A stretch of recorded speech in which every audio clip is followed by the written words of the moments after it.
back again. An early-ish lift as well. 3:49. The sun's still up. Very nice for me. Keeping with a good schedule. So, after an hour of cardio in the morning, plus some ab work, it's time for legs.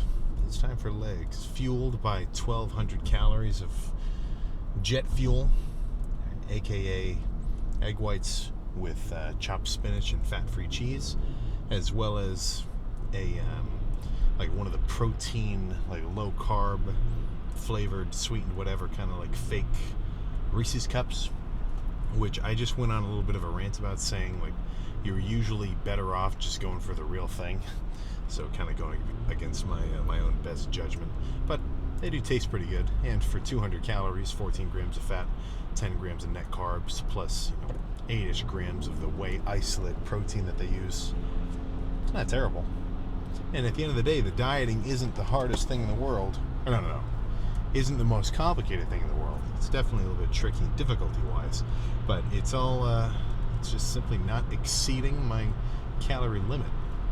So, I can tell I do need something sweet every now and again to kind of tide me over.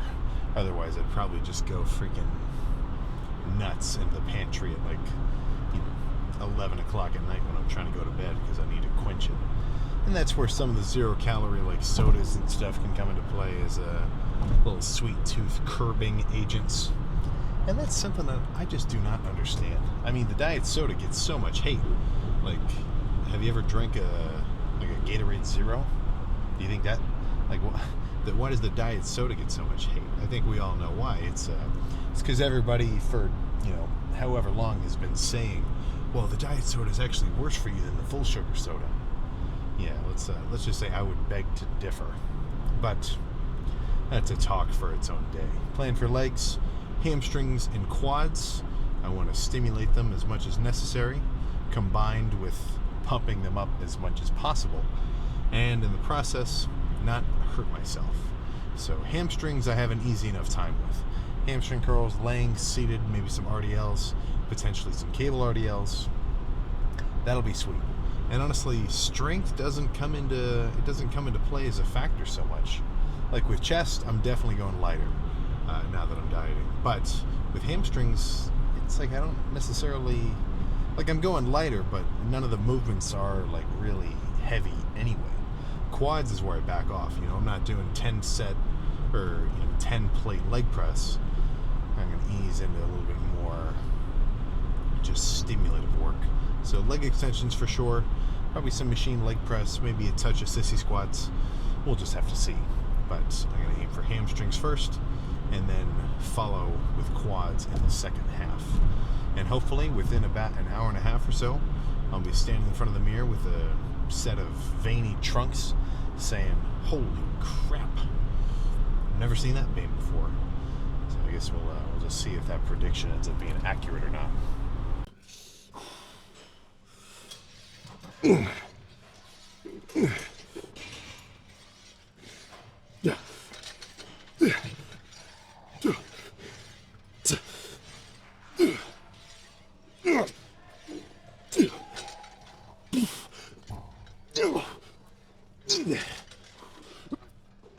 Oh my God. Oh, a few more just like that. Oh my goodness.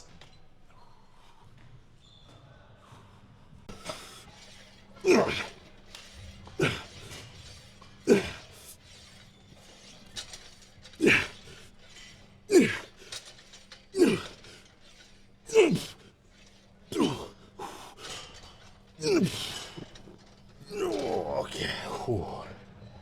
Oh my God.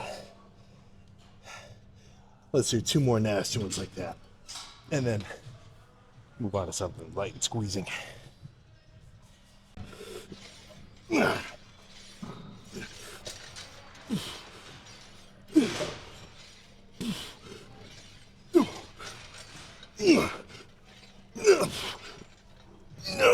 my God, okay. All right, I lied. I'll do 1 more just like that, but I gotta drop the weight. Stack is way too much for 4. 3 with the last one, a little heavy is okay, but 1 more at 150 instead of 190, and then Maybe some cable RDL action.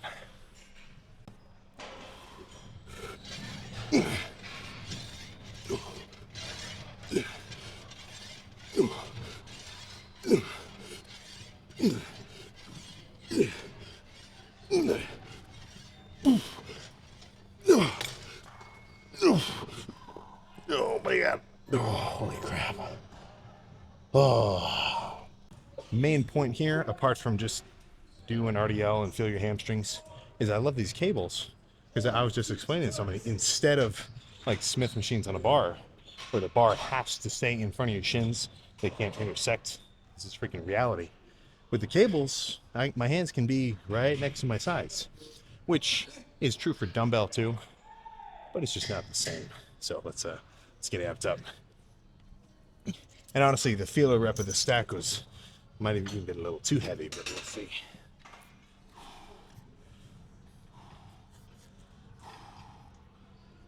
Okay.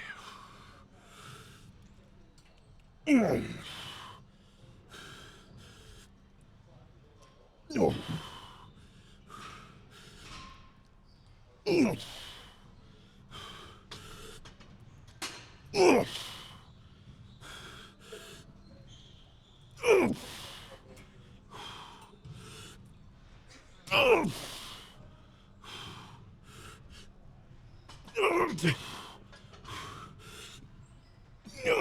Okay.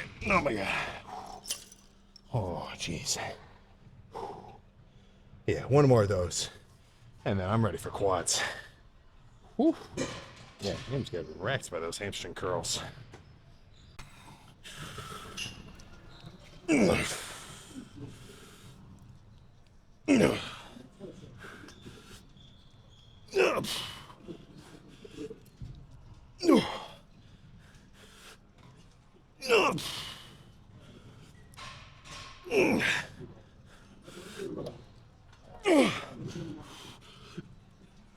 Oh my god, okay. Okay. Let's go do some leg extensions. So, standard procedure, 5 reps on the left side, well, 5 on the right, 5 on the left. And then this is serving as like a warm-up set and a working set. So this is not insane weight. And the first 5 reps on either side will feel like nothing. Like I'll be able to get 5. But by the time I get to like the 3rd or 4th back and forth, I should start to feel some fatigue built up. And then by the time I'm having trouble even getting those 5 out, I'll call the set.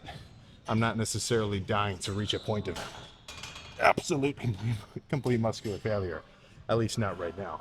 Fast forward a few months to, carved up muscle building lifts, that'll be a different story. 145.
That'll be good. Okay. A few more like that. Next one will be one notch heavier, the 160. I got a little bit of a pattern to build up here because I want this set to be even nastier than the last one. And by nasty, I just mean faster paced. Not to the point where like I kick the weight up, the pad launches midair, and then I catch it again. That would be too far, but just faster pace, more like pump inducing reps. Because as much value as there is in a slow, controlled, squeezing set, I really don't want to do every set of every workout like that. And nor should I. You know, why would I want to completely lock myself into a box of only one specific style? And it kind of sucks because that's all we hear. It's like, oh, you gotta do all your reps slow. You gotta do full concentric. You gotta do a 3-second eccentric. Dude, get a pump, go hard, and do it by any means necessary. Now, I think a good methodical approach to that is make sure you hit the spectrum on both ends. You know, some more pumpish, faster paced reps combined with some slower squeezing, holding reps. I think that's the sweet spot, being widely trained almost. But let me, oh, come on. There we go. All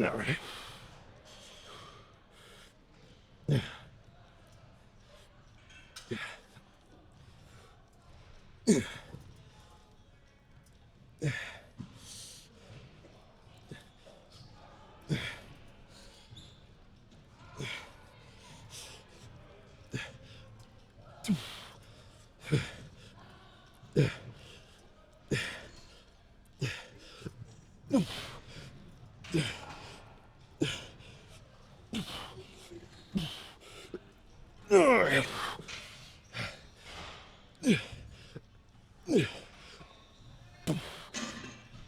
Okay. One more of those. Actually, a little lighter. That might have been pushing it.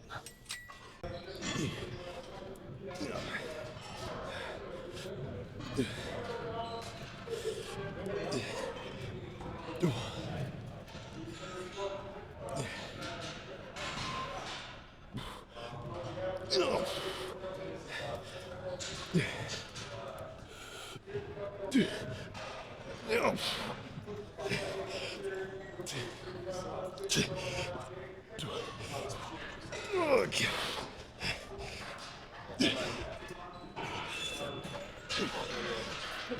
Oh, there we go. Okay. Oh, let's move on. Let's get a good set of moderate weight leg press going. Once I pick a good song to go along with that.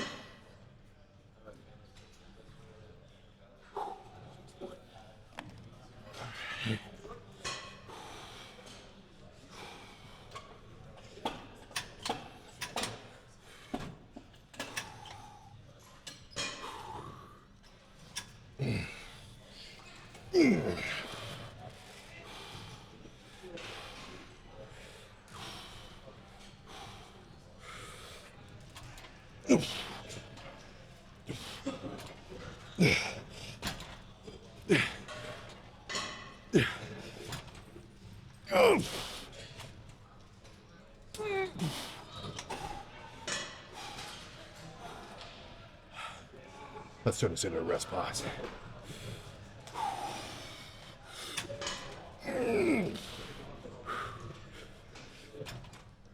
Okay. Oh my God. That lied. Oh. I think quads are cooked. Wonder if I overdid it with the cardio this morning. Either way, let's go pose down. Oh, crap. Oh, that is not supposed to feel so heavy. Goodness. I lied. Let's do one set of sissy squats, just as a finish pumping sort of set. And technically this is the second set, because the first one I wanted to do a feeler rep, and I was like, oh, looks like it feels pretty good. But one more of these. Very low weight, stretch focus. Okay.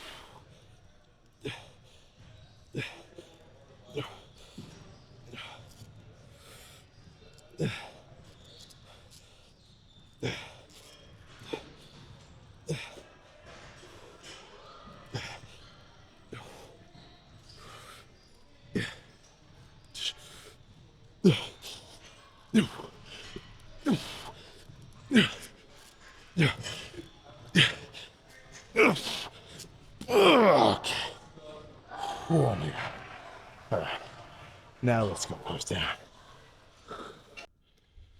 Okay, so hamstrings, very conventional. Quads took a little bit of a turn, but those sissy squats felt really good. So if it's just you, like you don't have like a, like a gym membership or whatever, you're doing home style workouts, usually, unless you have like some kind of weight to do some weighted quad squats, I would have said you're out of luck.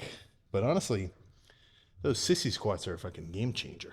And why I say that is because just zoom in only on your knee. What do you do during a leg extension, right? That's it. And in a sissy squat, same thing. My body's not moving. The only thing that's bending are my knees. So be a little careful about them. It is a lot of tension, pretty much your entire body weight going through your knees, right? Maximal quad activation, minimal glute activation, but solid isolation. And something about the stretch portion too is nuts. Oh crap, okay. These pants are like tied at the bottom. I'm not gonna be able to get them around my shoes. But how are quads looking? Give me an honest update. Don't hold back. Ooh, all right, now we're getting somewhere. And don't forget, this is with a quad pump too. So not dieted, but flat, this left quad will look even freakier than it already does with all these kind of cross striations and feathering. Ooh, yeah. Right side's a little bit behind. Actually, the right side looks like it's got a little more feathering game down here. The left one, this whole sort of lateral or whatever they call it, that's got most of my striated qualities. Well, let's just kind of go through some regular style standing poses. Holy crap. It's hard to even stand up with my quads pumped right now. Boy.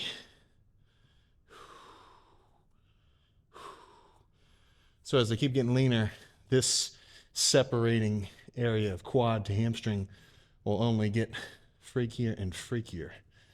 And it looks like the calf freak game is coming along reasonably nicely as well. Oh, yeah, the left one's really got some veins going on. Oh, that's cool to see. I'm considering doing some pump check hiatus. Now, I'm not confirmed on that yet, but looking at yourself every day, the changes become a little bit more marginal. Whereas, if you're dieting down and you only really check yourself out pumped once a week, you might actually really be able to notice some abrupt changes. And those are very motivating to see. But either way, let's go grab my stuff and get in the car. I am tired. There we go. That was a good one. To the point. Did not require 1 million different kinds of sets and 1 million different kind of super whatever. Honestly, I think my leg days and some of my lifts are going to begin to get much simpler. Like that leg press was not even working with me.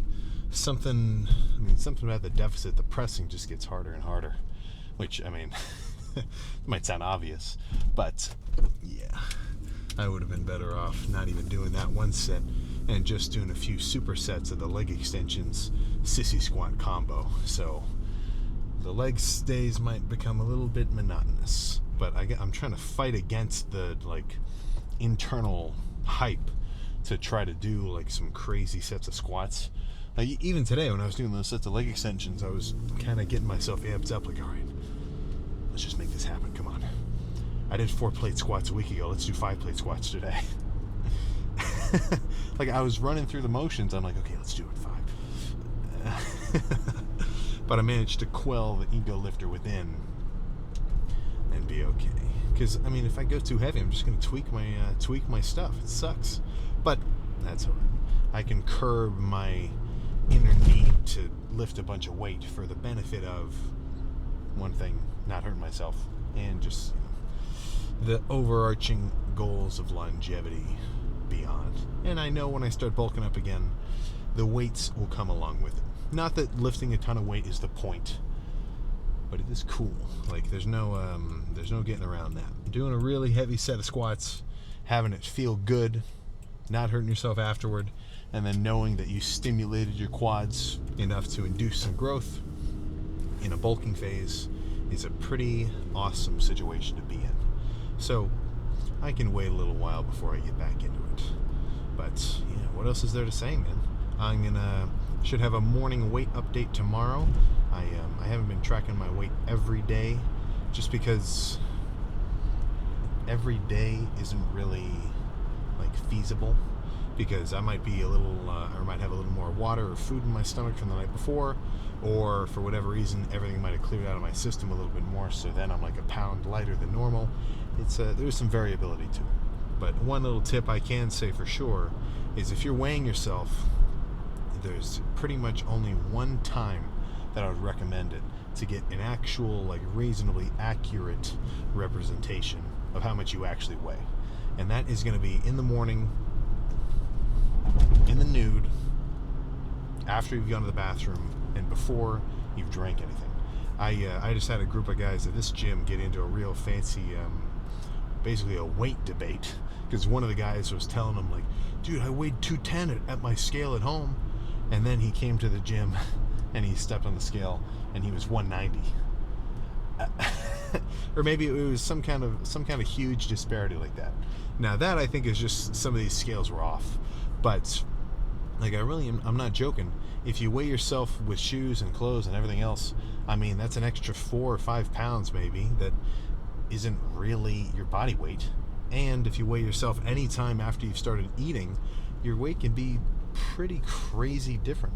I mean, if I were to weigh myself in the morning empty stomach versus later on in the day after I've eaten some food and drank a ton of water, I could weigh 10 more pounds over the course of just a couple of hours.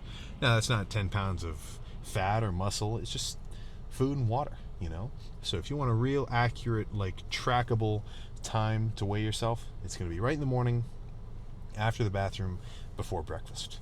And then you can actually look at that data over time and think, okay, well, now I'm starting to see some reasonably accurate trends. Because day by day, your weight's going to fluctuate anyway. You know, you're going to be going up and down 2 or 3 pounds. Let's say you maybe went a little crazy the night before, gave yourself a refeed, be it planned or unplanned. Dude, you just jumped 3 pounds. Or maybe one day you were a little, you felt a little sick or something, you didn't eat enough food, you just didn't drink enough water or whatever. You might drop 5 pounds. You know, so don't stress about your day by day weight. What you should be more concerned with is your week by week, bi-weekly weight check-ins. Because if you're not seeing any changes over the course of like weeks, then that's an indication of a problem. That's telling you, or it should be at least, like, okay, my weight isn't changing. I'm exactly the same weight that I was 2 weeks ago, and I've been trying to diet down. I'm not getting any leaner, so that's an indication that whatever it is that you're doing is not enough, right? Which doesn't sound very fun, but it's just, sometimes that's the nature of it. So don't think of that as a bad thing. A lot of people can get very discouraged by not seeing the scale drop or not seeing the scale go up if they're in a bulking phase, but I don't see it that way. It's just simply an objective indicator of whether what the routine that you're doing and the calories that you're eating and everything else is enough. So it makes it pretty simple. If I'm not losing a pound-ish a week, then that's my cue. Holy crap, Sam, you got to start upping the cardio, or it might be time to drop your calories by 100 or even 200, right? Little things like that. And it's really that simple. Now, it's not that easy, but it is that simple.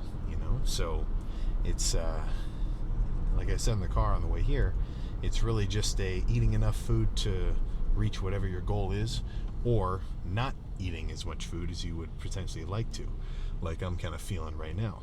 I was just talking to somebody who had just finished a dieting phase, and he was basically, he didn't mean to do it, but he was kind of rubbing it in my face. He's like, dude, once you're done with this diet, bro, the food tastes 4 times as good. And I'm like, okay, don't tell me that right now. Don't tell me that as I'm going home to my big Tupperware full of ground beef with like just barbecue sauce, and that's like my treat for the night.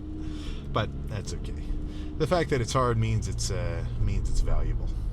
So I think that's all I got to say there for the post-lift action. Ideally, or not ideally, but I predict that the freak factor will continue to increase, and now all I have to do is manifest that prediction into a tangible reality by tracking all my calories into my macro tracker, avoiding Ben & Jerry's and Krispy Kreme and Cinnamon Toast Crunch at all costs, which so far has been manageable, but who's to say as time begins to pass. So we'll just have to see. But I can guarantee you this, I will keep you updated. So I will see you for what I hope to be the freakiest chest pump yet. Maybe not the freakiest ever. I have been leaner than this before, so I'm still working on getting into new territory. But we're getting close to leanest ever. And then soon enough, I'll be able to say I'm beyond the leanest I've ever been. And that would become my new peak. But until then, I will just see you tomorrow.